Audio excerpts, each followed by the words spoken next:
contribution yi ni ñu ko waxee woon Seydou Moustapha Sy Abdoul Aziz, Oustaz Lamine Mbaye, Ahmed Taqi Kane, Oustaz Khalifa Lo, Oustaz Mouhamadou Mansour Diagne, ñooñu dañu waxoon ni li ñu bëggoon def seen indi seen contribution kon ñu tàmbali ko incha allah ci Serigne Moustapha su noppee jox Oustaz Lamine Mbaye ñu wax ni nag ñu ngi ñaan ñi nga xam ni ñoo war a def seen i tënk ko ci ñetti minutes loolu la ñu ñaanoon ñi nga xam ni ñooy joxe seen contribution incha allah. sayyidina Muhammadin al-Fatih al-Khatim wa ala alihi wa ashabihi wa tabi'ina lahum bil huda ila yawmi ddin. nu ngi feeñal orma ci sunu wajur wi fi teew di Sëriñ Babacar Sy Alxaaj Abdul Aziz radiyallahu anhu, di ko bége di ko sant itam ci woyof gi mu am ñëw jëmmal nu bis bi fii nga xamante ni moo di xadara malikiya nga xamante ni à la source, xadara malikiya à la source, ñu am ca recteur institut islamique bu xadara malikiya mu ñëw teewal jëmmal xalifa bi, jëmmal rakkam yépp sëriñ Abdul Aziz, sëriñ Babacar Sy Mouhamadul Mansour, alxaaji Malik Abdul Aziz. mën naa wax ni tey am nañu lu rëy rëy rëy, wa hada ma aradnaahu bi hada sabab. li ñu bëggoon rek mooy susciter waxtaan, débat, ndax ni ko mbokk yi waxe dañu ko door ci koor gi,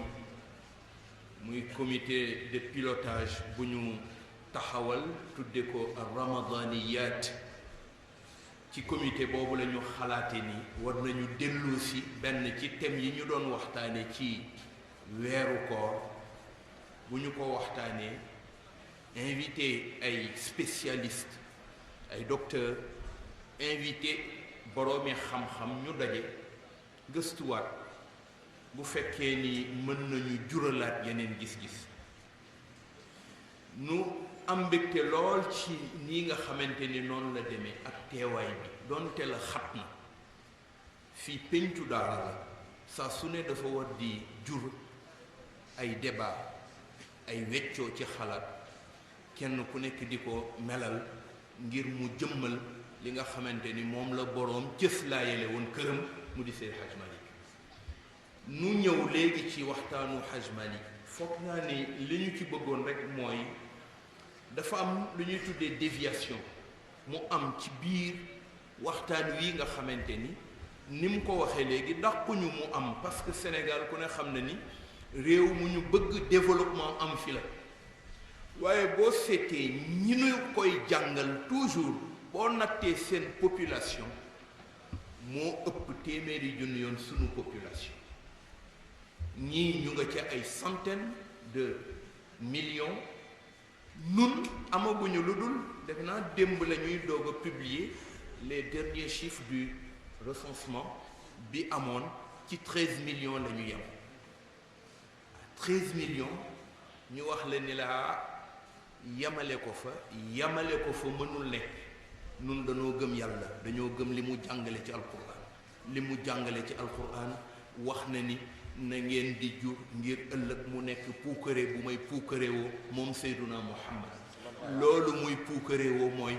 ñu xam ni njabootam ñu ngi nii. waaye njaboot bu ñu ko tuddee waxuñu seulement quantité,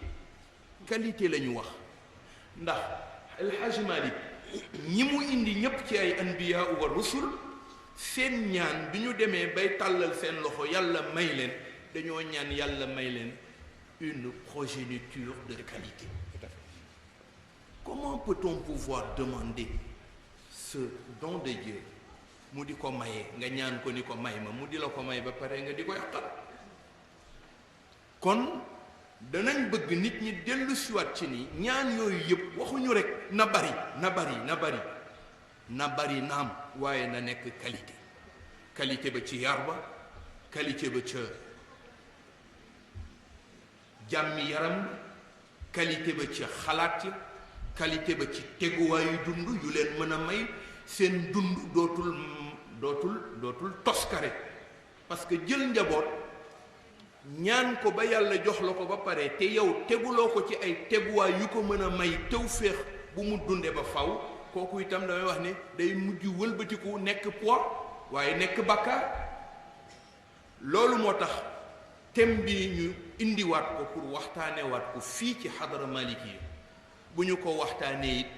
mën naa wax ni position yi ñu fi wax yépp position wu ay boroomi xam-xam yu jiitu ñoo ko indi woon. xoolal lu ñuy pratiquer ci jamono yonent bi ba léegi sallallahu alayhi wa sallam ca Madina y a une planification islamique qui se faisait avant que ñu ñuy indil les thèses malthusiennes qui voudraient qu'une progression arithmétique et une progression géométrique nekk yoon yi nga xamante ni ñooy taxaw pour pousser nit ñi ci ñu xalaat ni dañoo war a bàyyi jur. foog naa ni c'est pas Malthus qui nous dictera sa loi sur li nga xamante ni mooy la marche des peuples vers un idéal de vie. du Malthus moo nu koy digal ko defee nag loolu mu ñëw ci nag ci déviation yi nga xamante ni dañ ko tàmm gis ñu di ko waxtaane waaye di ko wéyal et surtout je voudrais attirer l'attention des jeunes yi koy suivre nga xamante ni ñooñu ñooy les couches les plus vulnérables les plus sensibles ñu di leen wax ni leen waaw mën ngeen dem seeti docteur bi mu digal leen non l'islam buy wax planification kañ ñaari borom séq sëy ñoom la ñuy waxal. En dehors du mariage, on ne peut prétendre une planification. mënul ne selon les liens du mariage. bu defee loolu kon ndaw yi waxtaane thème yu mel nii lu tax sensibilité bi ci nekk mooy ki nga koy wax bu amul xàmmee day foog ni dafa war a xëy rek dem wuti ay capote anglaise wala bu dee jigéen ji dem ñu defal ko stérilet parce que mën na sëy te du am doom parce que loolu la ñuy génne ci seen xalaat te dañ leen war a jàngal ni bu ngeen tolloo ci war a dugg ci sëy yoon wi leen lislaam wax mooy ngeen organiser seen yoonu doxalin ba nga xamante ni péccëxoo du am yàqu-yàqu du am toskare du am man daal bëggoon na faneen fu ñuy waxtaane thème bi nañuy gën a attirer attention wu ndaw yi ci ñu xam ni thème bi ñaar ñi koy séq du ñoom waaye ñaari way dencante la ci sëy te néegu sëy moo koy war ko defee nag ñu sant El Hadj Malick ci xalaat yu leer yu rafet yi nga xam ak gëstu bu am solo bi nga xam def na ko sant it El Hadj Moussa defe naa fii njaboot El Hadj Cheikh Fall ku ko indi ci ëttu maam Seydi Hadj Malick defe naa amul lu ñu ciy wax dafa ñëw ci péncam Pape Serigne ñu wax la ni Moussa mii moom moo sabab lii ndax yàlla dafa dogal nu tase ci benn liggéey bu ñu doon def ci institut islamique ma gis wax dëgg yàlla mu débattre thème bi du sax débattre dafa doon rek wane li nga xamante ni ay boroomi xam-xam ci diine def nañ ko gëstu ko ci thème bi def ko ay jàppo projection diapositive boobu ba mu ca pare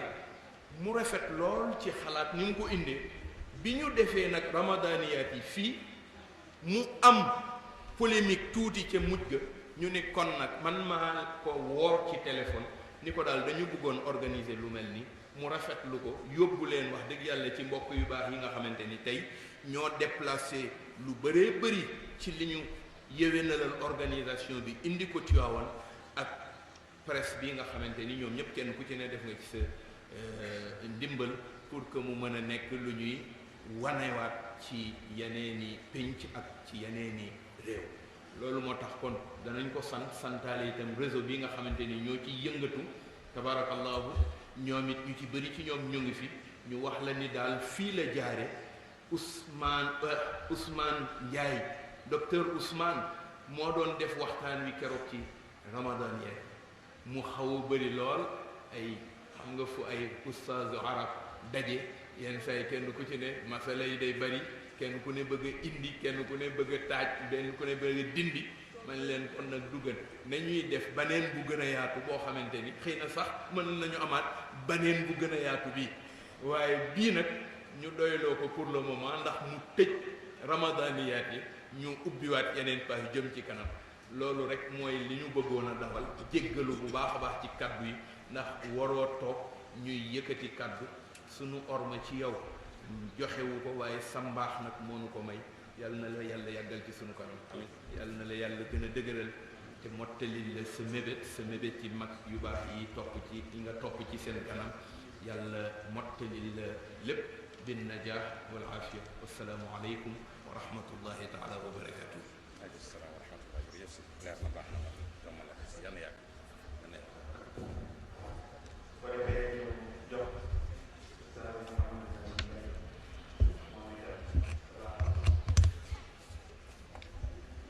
أعوذ بالله من الشيطان الرجيم بسم الله الرحمن الرحيم ñu ngi nuyu sëriñ bi suñu sëriñ Baye Abdoul Aziz ak kilifa yi fi teew yëpp di rafetlu journée bi ak ni mu déroulé waaye itam wilaaya Cheikh El Hadji Malick bi ci feeñ ci dernière minute parce que El Hadji Malick Maodo yal na la yàlla may fan gudd te yokk sa leeru xam-xam su ñu jógee woon fii ci saawiya bi ci xadra bi ñu ne saawiya Cheikh Seydi Hadji Malick dafa daganal planning familial yeneen taalibe Cheikh El Hadji Malick yu nekk ci yeneen saawiya danañu yëkkati seen kàddu contre loolu li nga def soo ko defuloon yàlla dana la dal léegi tur yi ñu ko wutal mooy espacement tanzim mun na tur yëpp bu yemee ci famille bi rek ni ko docteur waxee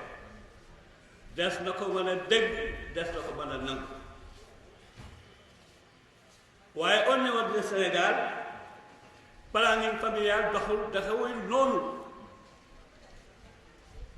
man lycée laay jàngale xale yi nekk lycée yépp ñi ngeen jumtuwaay suñu doom bi ñi nga ay capote ak yu kenn xamul non seulement loolu mais dañ ko dugal ci programme lycée ñu leen di jàngal éducation sexuelle prof bi bu la nee tu es libre pour dégg nga ànd ak sa moromu góor mais nag nii ak nii ak nii ak nii ak nii ngay def ba doo ëpp dimension boobu mu am fii ci Sénégal moo tax réponse islam mënul nekk lu dul dafa xaram dégg naa fi benn mbokk ci fan yi mu di ko wax institut mais li mu wax dëgg la ni ñu koy doxale fii ci Sénégal mooy li xaraam fa tabarakallah foofu nga jeexale maa ngi wax la mi si sax na ko waruma woon wax parce que li ma bëggoon li ma jàppoon ni su ma ko déggul balay dajabee tas danaa jël parole wax ko moom wax na jasakumullah ñu ngi sant ñëpp di sant itam mbokk yi borom xam-xam yi fi ñëw di leen nangul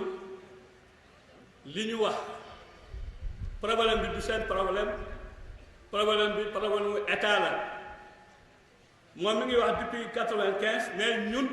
depuis 85 ñi ngi def ay conférence fii ci planning familial te booba dafay am def nañ ko Fatick def nañ ko fu nekk parce que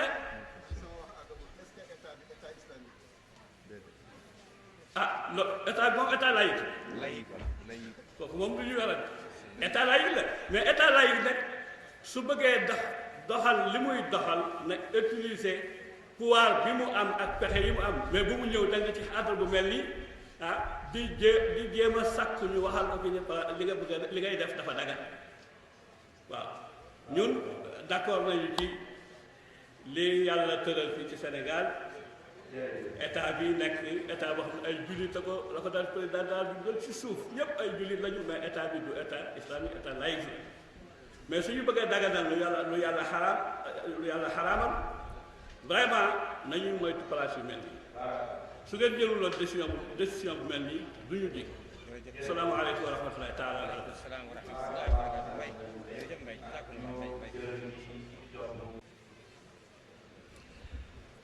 أعوذ بالله من الشيطان الرجيم بسم الله الرحمن الرحيم الحمد لله والصلاة والسلام على أشرف المرسلين سيدنا ونبينا ومولانا محمد وعلى آله وأصحابه الكرام وعلى كل من تبعهم بإحسان إلى يوم الدين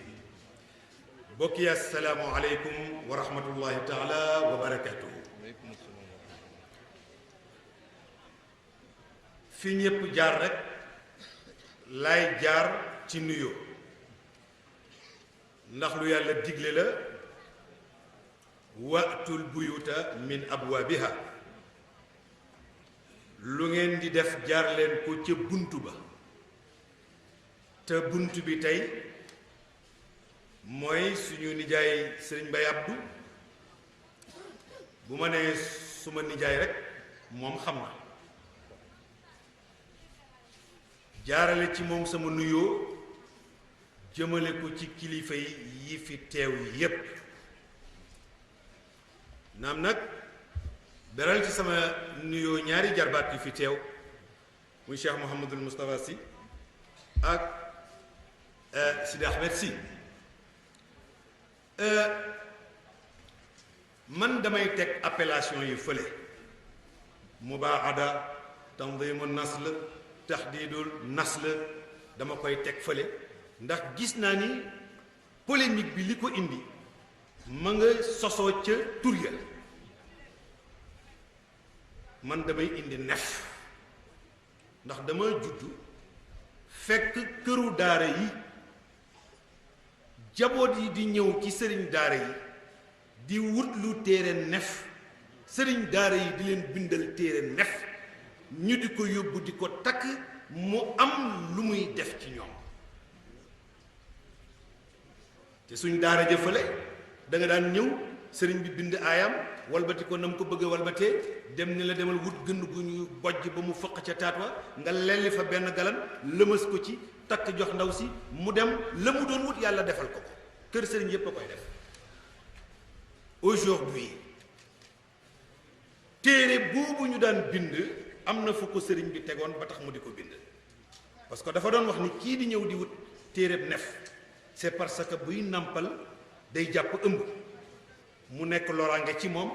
nekk loraange ci ki muy nàmpal nekk loraange ci ki mu ëmb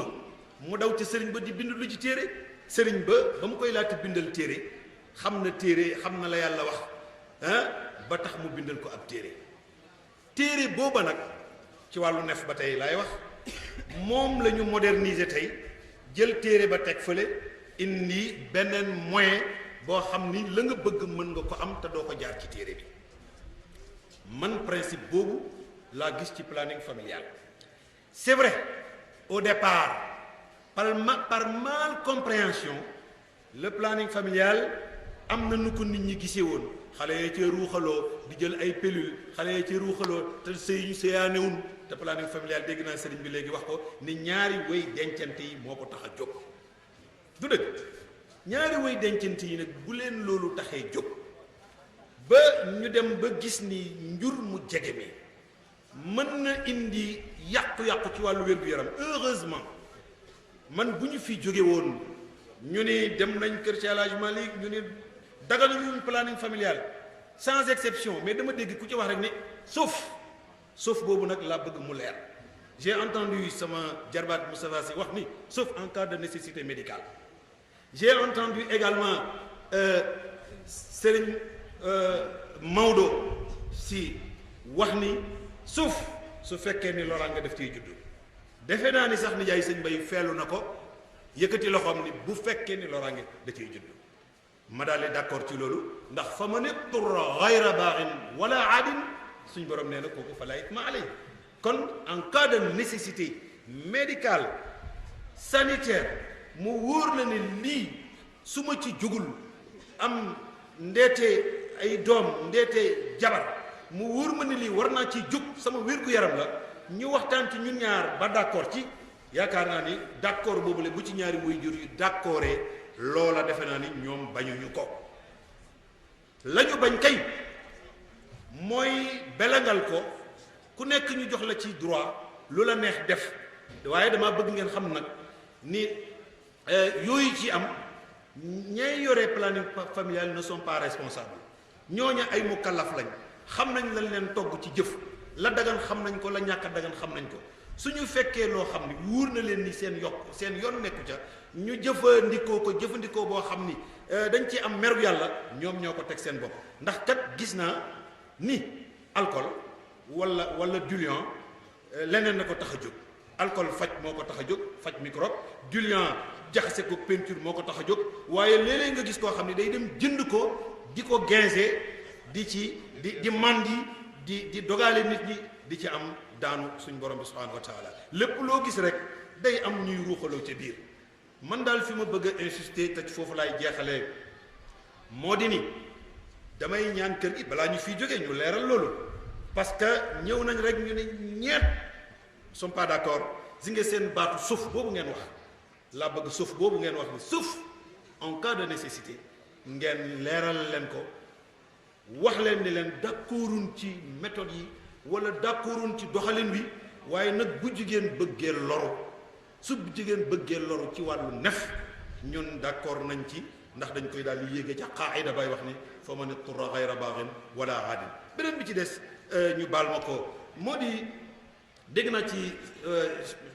toujours sëñ Maodo mu indi ay ahadis yoo xam ni nee na daif la waaw man sax d'accord naa ne daif la parce que yër naa critères yi ñuy natte xadis ndax wér na wala wérul yër naa ko téere yi ma ci am fekk naa ci ahadis yooyu daif la tanaakaxu takaatharu fa inni ubaahi bikumul umama yawma alqiyamati mariez-vous, faites beaucoup d'enfants, demain j'en serai fier le jour du jugement. waaye man li ma ciy wax loolu mooy même bu yonent bi ni woon bari leen yaakaar naa ni bari waayu qualité moo ko tax di wax waaye bari waayu quantité taxul mu di ko wax ndax qualité lu mu tuuti su amee efficacité moo ëpp njariñ quantité lu mu rëy te amul efficacité suñu borom nee na wa in yaku minkum 20 saabiruna yaglibu mi'atayni. Une vingtaine de personnes de qualité efficace l'emportent souvent sur la quantité de 200 personnes. Ça, vous êtes d'accord avec moi? beneen bi ci des mooy qualité minoritaire mais ñoo xeex xare Badar ba gagné ko xare Badar na muy toll yépp 313 ou 314 personnes ñoo gagné combien de millions combien de milliers de mécréants du dëgg te jàng naa ci ëtt bii parce que fi laa bokk te dama kontaan ci ni mbir mi dellusee fii ma ni suñu borom daal lépp lu mu def rek da koy planifier Sëriñ Saar Mbay moo jur suma ndey moo yore woon daara Cheikh El Hadji Malick toog fii di firi ak di jàngale foo tollu di dégg baat bi loolu ku nekk xam na ko kon tey jii bu ñu dellusiwaatee fii ñu nekk sëtam ñëw bokk ci débat yi dañ naan yàlla moo ko planifier loolu tabaarakallahu bu ko defee kon ma bëgg rek wax ni nañu di insister itam ci li sëñ Moustapha Sy wax ci qualité nit ñi parce que dégg naa ci Ibnu Duray du mu wax ni wan naasu alfun minhum ka waaxidin wa waaxidun kal alfi in amrun ana wax bu am solo noonu mu ne léeg-léeg nga def benn œuvre accomplie nga gis ko yéem ko nga ñëw tim ko naan ñaata junne nit ñoo réussir à faire ça mu ne bu ñu la waxee une seule personne moo ko def de par sa qualité sa compétence de par son efficacité mu ne nga bàyyi ni ko fa demati bërëb gis beneen œuvre bu ñu accomplir teg nga xeeb ko ba naan ne ban cagaras nit moo ñëw accomplir œuvre bi ñu ne la yee c'est une vingtaine de personnes c'est une centaine de personnes ñoo ko def kon ce qui veut dire que man xadis boobu même si l'on supposait que wér na wér ba itam même bu wéroon quantité yaafus quantité bu amul njariñ lan daan wooy ngeddu bay ku nekk xam na ko ca jamonoy cinéma fa la rakkaay ga nekkoon cigarette sa tux ma saaga ya loolu xam nga ni yontu buy tiitaroo du tiitaroo loolu kon man foofu laa ko jàppee ma leen di ñaan nag balaa ñu ngi fay jógee seen suuf boobu ngeen wax ngeen leeral ko gaa ñu yóbbaale ko sauf bi loolu nag moom il faut ngeen yóbbaale ko sinon rek di ngeen na généraliser alors donc sans exception et je pense que loolu dafay xaw a doy waar wasalaamu aleykum wa rahmatullahi taala jërëjëf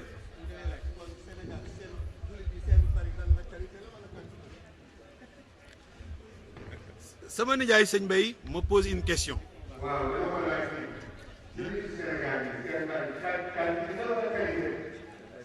seen suñu bari et moi c'est pour man c'est une qualité c'est une qualité voilà justement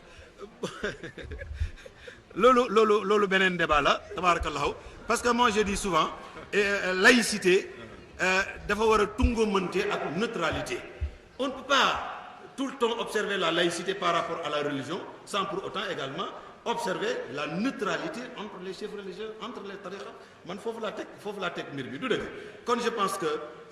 laïcité boobu ñuy wax xëy na politique moo ko indi lu ñu doonnoo ci tubaab yi la mais war nañ ko xoolaat bu baax a baax parce que mënuma digg laïcité ba pare tabaarakallaahu te bu dara desul lu dul feet yi jeng gi bari lool tabaarakallaahu la ñuy may ña nekkul ci suñu diine ci ay feet ci ay férié yu dul jeex ñun mënuñu koo fexe ba am ko donte sax ci tabaski la wala ci korité donc je peux pas parler de laïcité avec cette situation là je vous remercie.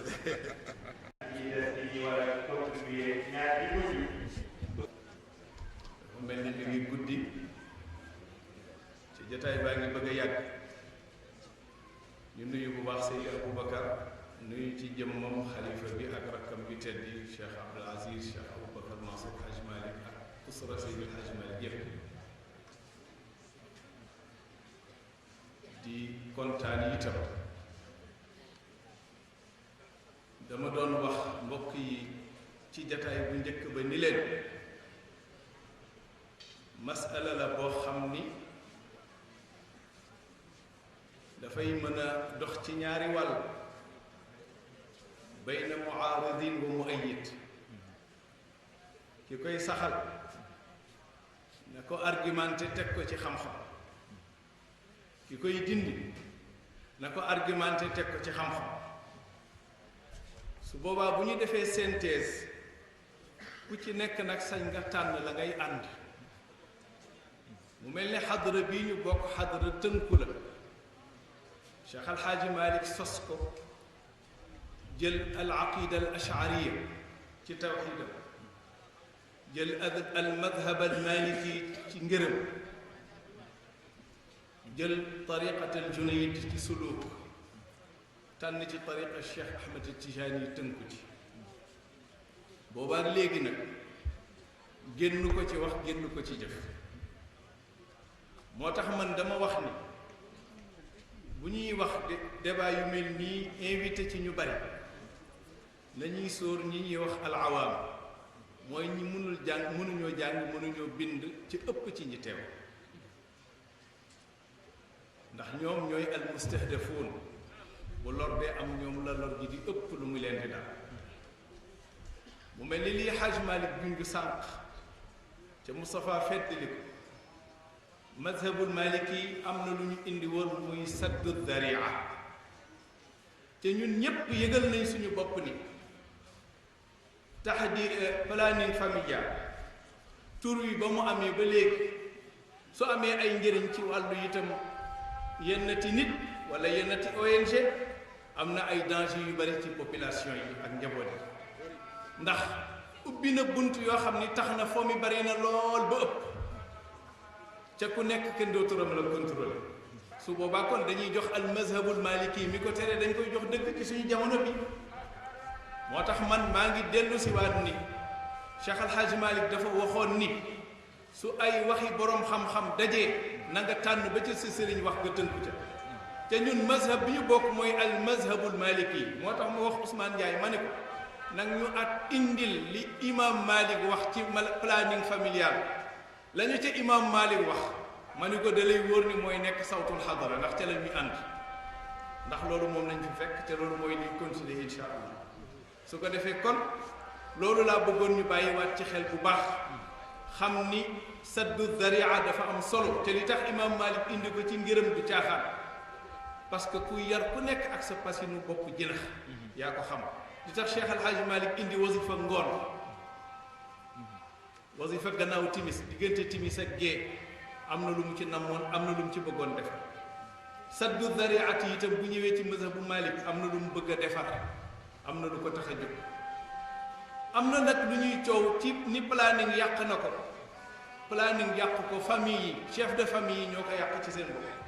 parce que ñoo wàcc yoon wi nga xam ne ñoom la leen seen kilifa yi teg waroon teg parce que dañ la digal ni qu anfusakum wa ahlikum naara boo amee njaboot nañ leen jàngal nañ leen yar su njàng mi yaree yar bi rate nu sa doom mel ëllëg ci penc mi baax na su ko defee kon bari na loo xam ne yàq goo xam ne bu ñu ko jiiñ nef yeeg yeneen ak yeneen nañu ko jiiñ responsabilité parents yi ci seen biir famille loolu itam faw ñu di ko sóoraale ndax problème bu am solo la bi ci des nit am na ñaar fukki doom ñëpp mokkal alquran ñëpp barkeel ñëpp am jëriñ ñëpp am teraanga àddina ak àllaaxira nit am na benn doom mu yées ñëpp bis bu ne mu yenu ko dóor ci suuf yenu ko yóbbu police su demee ba sàppi ko mu jël ko yóbbu ko ci ay néeg yoo xam ne dañ fay denc ay màggat mi denc ko fa kon mi ngi nekk ci tarbiya bi nga xam ne moo war a nekk rek su tarbiya bi baaxee boo amee fukki doom baax na boo amee ñaar fukki doom baax na bu tarbiya bi baaxul it benn doom bi ëpp na ci yow su ko defee kon loolu laa bëggoon ci xadrata cheikh yi ñu feeñal ko bu baax bàyyi ci xel ndax problème mu planning familial judd na bu yàgg booba ñun ñii ñu ndaw la ñu di ci coow ay boroomi xam-xam di ci def ay nadawaat ay colloque ay séminaire di dëgëral di dàq te ku ci nekk am na loo indi ñi dàq baat bi ni dégg Hajj Malik bind na ko dañoo njëkkee woon tanzim ba mu yàgg ñu xam ni coow bari na ci aalamul islam ñu indi tahdid waaw tahdid lañ njëkkee woon ñu dem ni xam ni coow bari na ñu indi tahdid ñu indi tanzim loolu philosophie la stratégie la boo xamante ni alphase yi dafa jar di seet moo tax mus naa waxtaan ak benn naaru gànnaar mu ni ma ida kaanat kalimatu tanzimi urida biha almafhuma allugawi fa nicma hi wa ida aradna biha alistinada ila fikrati algarb fa fiha tanaqud moom noonu la ko gisee benn naaru gànnaar mu ni ma bu fekkee organiser naissance bi la Hajj Malik wax na ko yàlla wax na ci bu yàgg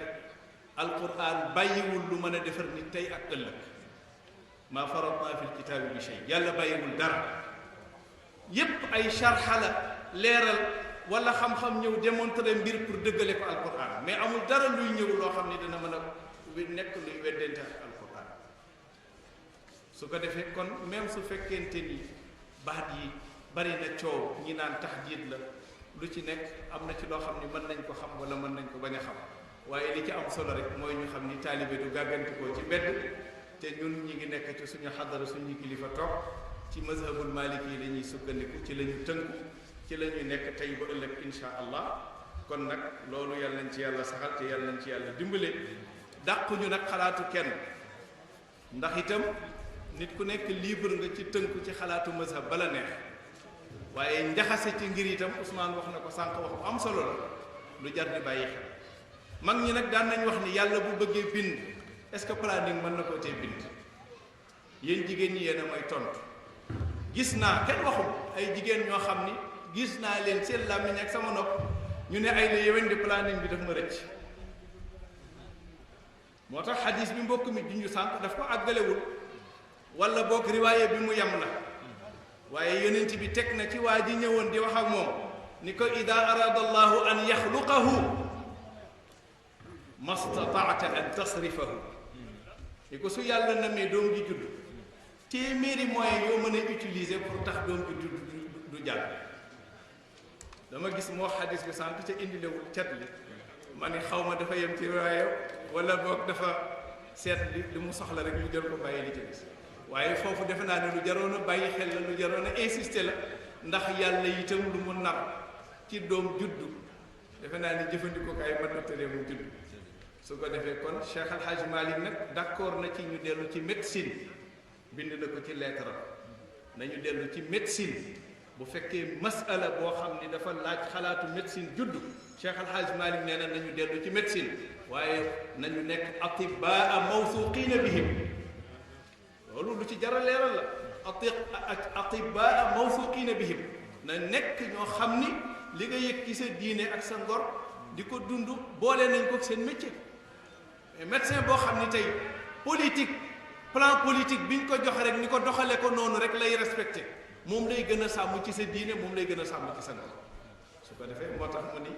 atibaa mawsuqina bihim su ko defee sëriñ bi nag ma jéggal loolu ci ku feebar lool dama doon doy doon ni sama mbokk yi wax waaye mënul woon ñàkk ñu dolli ci loolu yéen njaboot yi ngeen yóbbaale ni mazhabul maliki daal li ci Ousmane Ndiaye wax ci la ñu tënku dégg ngeen ko mazhabul maliki àndu ci am na mag nag boo xam ni sëriñ bi nga baal ma tëje ko nee na man nit ñaa ngi wax ay planning di ko wax mu ni waaye man maa ngi planning ndax maa ngi sorile sama njurul ba sama soxna ñu ngi ko seq di ko waxtaane ba am na nuñ koy sorilante te jëluñu pelil jëluñu kàpparo loolu nag ba léegi defe naa ne am na ñu ko mën a utiliser soril sa njur te doo jël pelil doo jël kàpparo bu fekkee moyen boobu mën na amit nag wax dëgg yàlla bu ñu ko dàq ndax itam jar nañu laajaat docteur kiy jël pelil bu yàgg est-ce que du dem ba jur li Ousmane Ndiaye doon wax ak taqimul mu ëbbat est-ce que du ko jur bu yàggee di jël pelil bu lay tee am doom di la tee ëmb di wala boo ëmbee mu yàq ko est-ce que du dem ba jur ak taqim al mu ëbbat est-ce que loolu du ko jur te nag kullu ijraat sëñ Moussa Wa def ne luy taqim mooy ñàkk ngërte est-ce que loolu jël planning lu yàgg du ko jur te bu fekkente ni da koy jur nag inna ijraa kulli amaliyatin tuattil al ajhiza tanasuliyata fa xaram gis naa ko bind ñu di ko wax Cheikh Ahmad Mouhamad Assaf su ko defee kon ngeen baal nga asalaamaaleykum wa rahmatullahi wa barakatu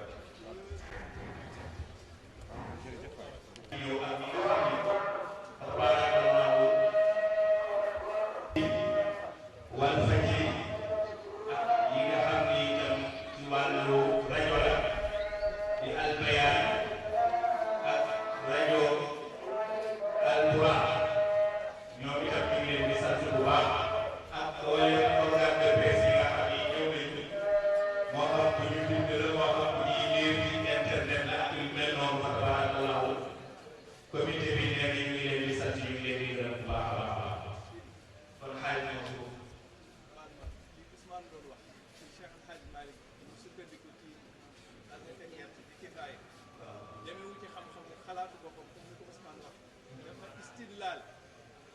istidlaal bu baax a baax ay adilla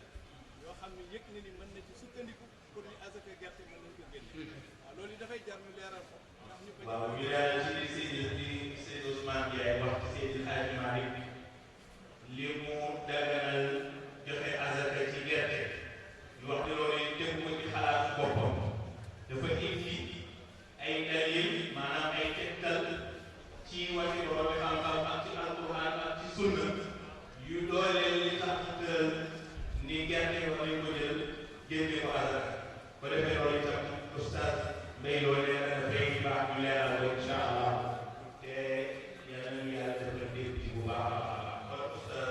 Mansour. salaamaaleykum wa rahmatullahi taala wa barakatuh. waaleykum salaam. maa ngi nuyu Pape Serigne Mbaye mu laa faale moo dem ku toog ci jataay bi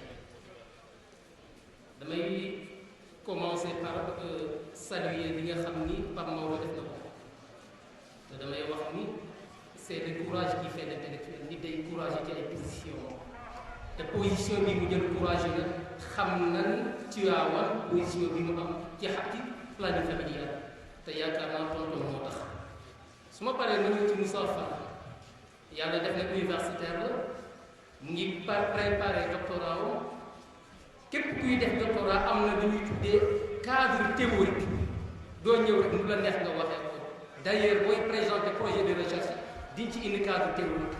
suñ ko validé wu rek doo mën a continuer sa mémoire wala sa thèse te lii mu wax mu ne xaw ma planning jugewul ci Malthus non je pense que peut-être mën nga ko waxee fii mais ñemewu ko wax université ñëpp xam na ni dafa am deux grandes théories ñii ñu leen di tuddee les pronatalistes mooy ñi nga xam ni dañu war a encourager nit ñi ñu jur ñii ñu leen di tuddee les antinatalistes antinatalistes yi moom dañ ni déedéet wàllum njureel dañ ko war a arrêté kenn waru ko encourager d'une manière générale loolu la ñu wax ñooñu nag dañu am seen sëriñ dafa am koo xamante ni moo njëkk a théoriser affaire bi kooku ñu ngi koy tuddee Malthus c'était en 1798 benn ouvrage bu mu bind ouvrage bi mi ngi ko tuddee essai sur le principe de la population mi ngi ko publié en 1798 te li may wax sax mooy planning ñu ngi naan médecine mais li ñu xam mooy OMS yóbbu woon projet boobu noonu yoonu médecine au début nekku ci woon c'était un projet c'était un thème qui intéressait les démographes Malthus lii bi mu koy bind nekkul woon économiste Malthus bii bi mu koy bind démographe la woon après nag la commencé nekk économiste bay commencé jàng l'histoire de l'économie loolu dafa baax ñu fàttali ko après nag pour jéem a lay mbir bi jéem ko lay ci lañ fi duggale affaire médecine mais du woon yoonu médecine nekk ci woon au début c'était un thème qui intéressait les démographes ensuite ci lay économistes yi dugg ci te Malthus bi mu koy def c'était un rapport bàyyi ma ci français yi sax li ko intéressé woon mooy diggante wala rapport entre l'économique et le démographique l'accroissement de la population et la production alimentaire ou bien la production économique la doon moo ko intéressé woon bi muy defee gëstu nag ci la dem ba xam ni population bi ni muy yokkoo koom bi yokkoo ko mu ni kon nañu limiter naissance yi loolu ana médecine ci loolu noonu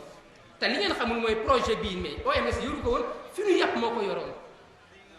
fi ñu yàpp moo yoroon projet bi après nag ci lañ ko commencé dugal affaire OMS yi te li may wax mooy thème bi au début tuddul woon sax même planning familial mi ngi tuddoon association britannique pour le contrôle des naissances mais après lan dem da gis connotation péjorative bi ci am parce que bu nee contrôle des naissances am na ñoo xam duñ ko nangu ci lan changé terme bi tuddee ko family planning association muy association pour le planning familial boobu ñu ngi ko def c'était en 1930 kon affaire bi lu am histoire la te ñëpp xam nañ rôle bi nga xam ni Margaret Sanger bi nga xamante moo nekkoon États-Unis daanaka mën nañu wax moom mooy ki nga xam ni féminisme aux États-Unis comme ni moom moo ko promouvoir aux États-Unis mais gis nañ rôle bi mu ci joué te aussi tamit gën na complexe mais ni mu demee nii la moo tax mais doon na baax trop ci thème bi ñu invité ci les démographes parce que c'est un thème des démographes et non pas des économistes sànq nag bi ñuy wax tamit wax nañ sax ba ni yaakaar naa docteur moo ko wax mu ni le planning familial ne concerne pas les couples je parle des faits est-ce que planning familial non je parle des faits et non pas des textes ñen ñooy appliquer familial mais demal ci école yi mais demal dans les lycées mais yaay gis ñoo xamante ni suñu am jëkkër ñoo dafa planning ni par exemple les méthodes de planning familial mais dañu bari mais condom féminin ci la bokk préservatif ci la bokk ñun préservatif au début ñu ngi ko doon jaay ci pharmacie yi mais léegi boutique yi sax ñu ngi koy jaay dina ci baax trop daal ñu gëstu li lal mbir yi ba te pour terminer maa ngi invité sëñ Maodo mu lire le rapport de Kissinger le rapport de Kissinger boo ko liree di nga gën a comprendre le thème du planning familial